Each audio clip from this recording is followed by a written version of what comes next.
Sinungalingan ng OFW na tinaguriang si Banyo Queen sa Hong Kong na viral ngayon binuking sa social media. Matinding revelasyon ang binitawan at isiniwalat ng mga kaibigan.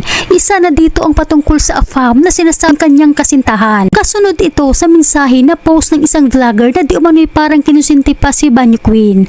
Mensahe kasi nito, impokrita ang mga kabayan mo dyan sa Hong Kong, mga kulang sa dilig. Puro kasi mga noodles ang kinakain. Hindi nagustuhan ng mga OFW sa Hong Kong ang post ng vlogger.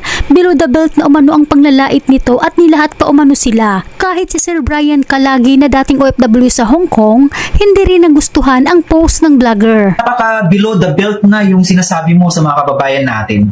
Iisipin mo yung message niya sa lahat Hipokritang mga kababayan mo dyan sa Hong Kong. Mga kulang sa dilig. Puro kasi mga noodles ang kinakain Yan ba tingin mo sa mga kababayan natin sa Hong Kong? Nilalahat mo na etong mga kababayan natin sa Hong Kong. So parang sinasabi mo na yung in-interview mo kulang sa dilig kaya ganun ang ginagawa sa bar. Kaya nga sinasabi ko, nalalahat na yung mga kababayan natin dahil sa kagagawan ng mga ganitong klaseng mga kababaihan tapos ikaw na mismo nagsabi, mga kulang sa dilig. Ibig sabihin, nilahat mo na yung mga kababayan natin sa Hong Kong. Kaya't isiniwalat ngayon ng mga kaibigan ang kung ano ang pagkatao ni Banyo Queen para malaman umano ng vlogger. Napag-alaman kasi ng mga kaibigan na nagsisinungaling sa interview si Banyo Queen.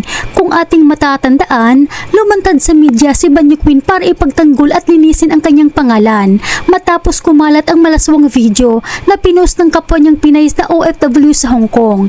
Malabo man ang mukha pero kitang-kita sa video ang ginawang kababalaghan nitong ating kabayan at ng kanyang AFAM na sinasabi ng kanyang kasintahan sa loob ng karaoke bar na pinagpiestahan ngayon sa social media na ngayon umani ng samot-saring batikos mula sa mga netizens. Ang video na kalat ngayon na nagbaon sa kanya sa kahihiyan. Kung tutuusin, mga kababayan, kung ako yung nasa sitwasyon na yun, bakit pa ako magpapa-interview para ilantad yung aking pagkakakilanlan? Kung tutuusin nga, hindi ko nga namukhaan siya dun sa video na yun. Siya rin lang ang naglantad sa kanyang sarili. Di ba? Naayon naman sa mga kaibigan ni Banyo Queen sa Hong Kong, karma umano ang nangyari dito kay Banyo Queen. Dahil sa masama umano ang ugali nito, marami duman itong kaaway at sinaktan. Maliban pa dito, isiniwalat rin na isa di umano itong magna ng pera at ng mga gamit. At para sa karagdagang pang-impormasyon, narito pakinggan po natin ang buong video ni Sir Brian Kalagi na dating OFW sa Hong Kong para malaman umano ng lahat, lalo na ng isang vlogger na nag-interview kay Banyo Queen kung ano ang tunay nitong pagkatao na ayon kay Sir Brian Kalagi na damay na ang lahat ng OFW sa Hong Kong dahil sa kagagawan ng iba. Tulad na lang nitong post ng isang vlogger na nilahat na ang OFW sa Hong Kong. Tatlo itong nagsabi sa atin. Ito ay mga kaibigan mismo. Sabi dito ng nag-message sa atin, it's karma po yun nangyari kay BQ. Kasi maitim ang budhi niyan. Dami niyang kaaway at mga agaw kasi ng lalaki yan. Tapos po, halos lahat ng bar sa Wan Chai nakaban na yan. Sa Lang Kwai Fong po nangyari ang video, hindi sa Wan Chai. Dinadala lang niya sa Wan Chai pag lasing na at doon siya kikita ng malaki. Okay? Yung kalbo, di niya jowa yun. Customer niya lang yun. Sobrang demonyo ang ugali niyan, sir. As in, mga customer niya, sinasampal, kinukurot, binubugbog, lalo na pag ayaw na magbayad. Saklap naman neto. Kaya talagang big karma ang nangyari sa kanya. Kilala ko siya kasi isa sa kaibigan ko, sabi niya rito, sinaktan niya dati. At pinapulis na po yan, kaso pagpunta ng mga pulis sa bar, di siya naabutan.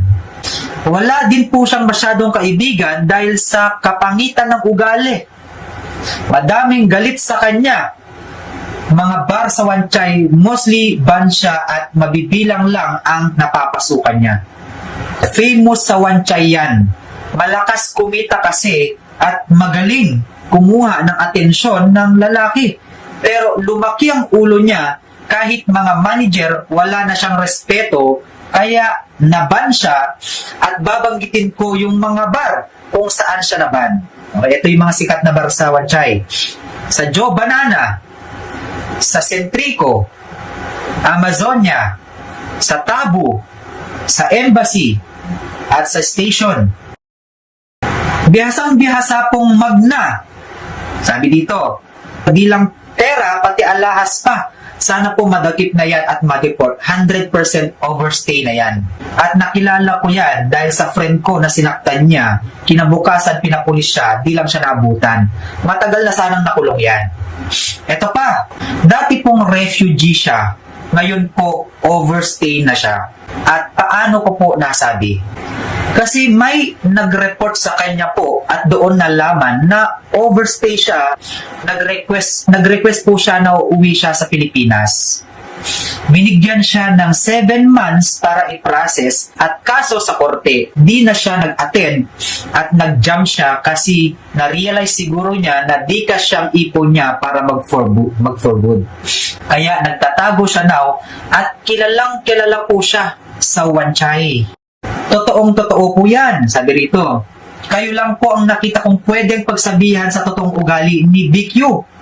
Sa totoo lang, gusto ko po sanang i-reach out si Sir Juan dun sa pag-interview niya kay BQ. Kaso parang kinonsinti si BQ, sabi niya. Sabi rito, friend ko po kasi ang anak niya at parang wala namang problema sa mga anak niya. Kumbaga, parang sinasabi kasi ni BQ dun sa live na parang nadama yung kanyang mga pamilya, yung kanilang anak, ganon. So parang wala naman daw po sa mga anak nila at best actress po talaga si BQ. Okay? Kaya nga yan nakakuha ng refugee visa. Okay?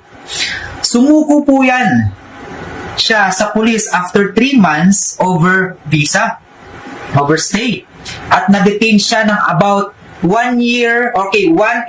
I don't know kung 1 year or 1 month and a half, okay? Paglabas niya, may refugee visa na siya. 3 years na po talaga siyang nag-work sa pagbabar. So, ibig sabihin, matagal na po talaga niya itong ginagawa, mga kababayan. Hindi po yung sinasabi niya na siguro nalasing lang siya, kaya nakagawa siya ng ganung pagkakamali. So, ibig sabihin, 3 taon na po pala siyang nagtatrabaho sa pagbabar. Okay? So, medyo thrilling na to mga kababayan sapagkat doon sa kanyang mensahe sa live ni Sir Juan, kung makikita mo talagang mahabag ka talaga.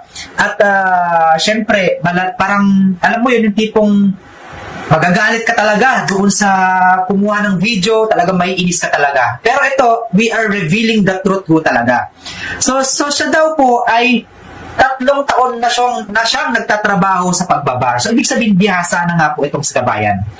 At customer na po yung kalbo at hindi niya po ito boyfriend, sabi. So, ibig sabihin, iisa lang po. Yung sinabi nung nag-message sa akin na kaninang binasa ko at dito po sa isang binabasa ko ngayon. Yung nagsasabi na bakit di nag-hotel, kasi po, lalandiin niya muna ang customer bago niya mapapayag na i-hotel. Kasi iba po ang bayad niyan. Okay? Sabi ko naman, naku po, Rudy, sabi ko naman. Okay? Ayoko nang banggitin yung anak, yung second husband, yung unang husband, ayoko nang banggitin. Mag-jump to the point na tayo, kasi marami pong revelasyon dito eh. Okay? Isang beses lang akong sumama niyan sa bar. Sumama ako at hindi na yun naulit. Gusto niya akong isama palagi, pero hindi na po naulit. Para silang mga demonyo. Halos lahat ng bar sa Wanchay, nakaban po siya. At kilalang kilala siya kasi war freak at nangaagaw ng customer. Okay? Laging may kaaway, kaya ban po yan sa Wanchay. Malaki kasi ang pera dyan sa bar, sabi niya. Okay? Malaki daw kasi ang pera sa bar. Kapag bumili ang customer ng 2 glass, isang ticket sa kanya at $100 per glass. If makasampu siya na glass, 1,000 na yon. Katagalan, di pa rin siya nakontento at mag-take out siya ng customer. Okay? Medyo 4K to 5K daw po ang singil. Okay? Kaya nga po, yung ibang vlogger nag-away-away, di naman alam po ang totoo, sabi rito. Interview na agad, di mo na inalam kung ano ang real work. Yung sabi niya na magpatulfo siya, hindi naman siya pwedeng umuwi kasi refugee siya at hindi basta-basta mapapauwi. Kung sakaling gusto mong umuwi, mababan ka na sa Hong Kong forever. Hindi ka na makakabalik sa Hong Kong. Okay? Sabi niya, kilala niya po ako. Sabi niya dito. Kasi si Kabayan daw po ang unang tumulong kay BQ dyan sa Hong Kong. Pero wag ko na lang daw banggitin. Ito kasi mga bagay-bagay na to, ito yung dahilan kung bakit maraming mga kababayan natin ang nasisira regarding sa matter na kahit wala namang ginagawa, nadadamay sa kagagawan po ng mga ganitong klase ng kababayan mo natin. Tandaan po natin na halos ulit-ulit ko na rin sinasabi na tayo o kayo dyan na nasa ibang bansa, kayo po ang ambassador ng Pilipinas at kung ano man ang ginagawa nyo dyan na kababalaghan o kung ano pa man, yan po ang magiging parang magiging tingin ng mga ibang mga lahi. Kagaya niyan, kung napanood nyo po yung isang kababayan ho natin na talagang discriminate sa loob po ng NTR na yung mga kababayan natin ganito, ganyan, ganito, napakadaming sinasabi at nilahat niya ang mga Pilipina, which is yun po yung ating kailangan putulin na hanggat maaari, bigyan ho natin ito ng katarungan yung mga kababayan natin na wala naman pong ginagawang masama sa ibang bansa. Kaya lang ho nadadamay yung mga kababayan ho natin dahil po sa kalokohang ginagawa ng iba nating kababayan. Hindi ko po nilalahat yung mga kababayan natin kasi so far napakaraming mga matitino. At sa totoo lang, proud ang mga ibang lahi sa mga Pilipino sa pagiging masipag, sa pagiging maganda sa kanilang mga trabaho. Pero nasisira ho tayo sa mga kababuyan o sa mga kalaswaan na ginagawa ng iba nating kababayan. Ito lang po yung gusto kong itama, mga kababayan. Hindi po na dahil sa sinisiraan ko, pero dahil napoprovoke ho na yung iba na parang sinasabi nila na okay lang yung ginagawa ni Ate Girl na naggaganon kasi buhay niya yun. Oo, nandun na nga tayo. Walang problema, buhay na po yan. Pero sa akin lang, nagiging parang yun na po yung nagiging tingin na ho kasi ng mga ibang lahi sa mga Pinay na kahit wala kang ginagawa, nag-discriminate ka dahil nga sa kagagawan ng mga ganito. Sa pagbi-video naman po ni ate, hindi po natin kinukonsintihan. Mali po yung pagbi-video na yan. Sana ang ginawa ni Kabayan, kinausap na lang na huwag naman dito sa bar na ganitong public na public. Pero kung talagang hindi mo talaga masita ng gusto, wala na tayong ano dyan.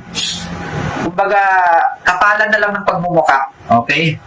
Sinasabi ng iba, may mga kanya-kanya tayong mga baho, may mga kanya-kanya tayong tinatagong mga baho. Totoo ho yan. Ang worst lang is nakita o na-videohan si Kabayan sa kanyang ginagawa. Kaya nga sinasabi ko, ito ba ay karma o talagang inaayos lang ni Lord ang lahat? Kasi ito, base sa sinasabi rito, 3 taon nang ginagawa ni Kabayan to at base po dyan, marami siyang kaaway. So parang, ito ba ay karma o sadyang tinatama lang ni Lord ang lahat? Kung napanood mo ang buong video, Kabayan, ano ang masasabi mo dito? Kinarma nga ba si Kabayan sa lahat ng kanyang ginawa? O itinama na ni Lord ang lahat para matigil na ang maling kanyang ginawa? Pakikomento ang iyong saloobin. Salamat at palagi po kayong mag-ingat kung saan man kayo ngayon.